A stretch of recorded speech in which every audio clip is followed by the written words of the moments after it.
Ch4. Kindness is on her tongue.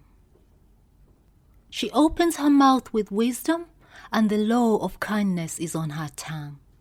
Proverbs chapter 31, verse 26, King James Version. Speech is one of the most important aspects of marriage and of demonstrating the characteristics of a godly woman. Satan has again deceived us in the world today. Counselors and marriage experts tell us that it is a lack of communication that destroys. When searching the scriptures, what do you find that God has to say about our speech? Follow me as together we discover the truth. It's not a lack of communication. We are to watch how much we say. Many words. Not only is it not a lack of communication that causes problems, but when there is a lot of talking and discussing, transgression, violating God's laws, cannot be avoided. With many words, transgression is unavoidable. Proverbs chapter 10, verse 19. Keep silent. Others tell us to speak our minds and share what we think. But God says, a man of understanding keeps silent. Proverbs chapter 11, verse 12. One who guards his mouth preserves his life.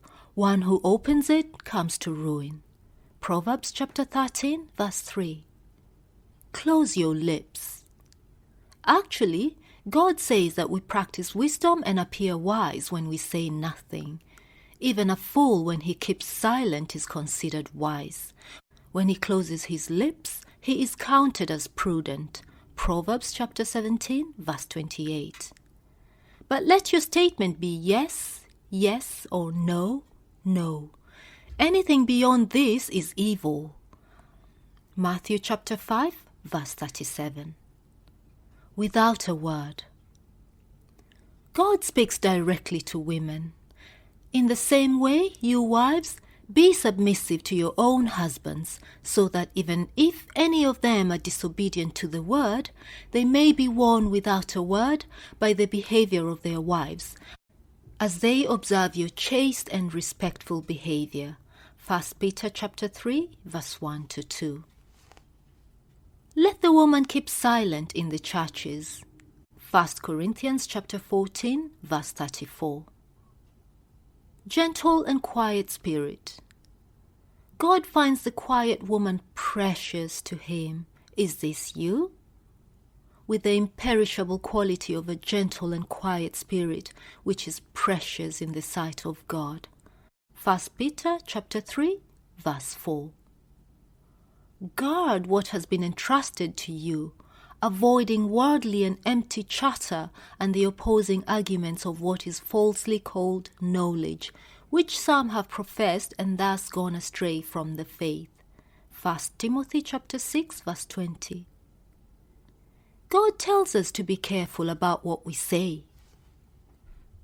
Guard your mouth. How many times have you gotten into trouble with the words you have spoken? The mouth of the righteous flows with wisdom, but the perverted tongue will be cut out. Proverbs chapter 10, verse 31.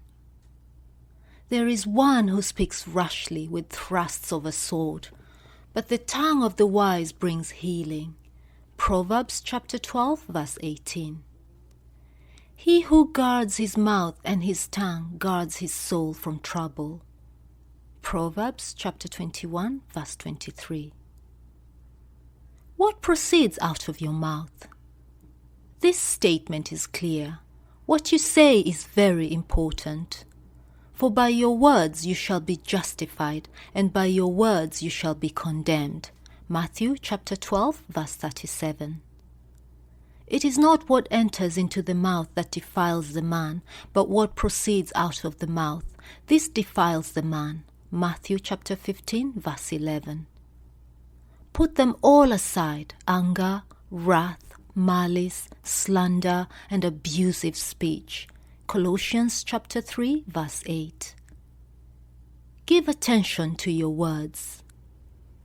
This scripture describes two types of wives. Which one are you?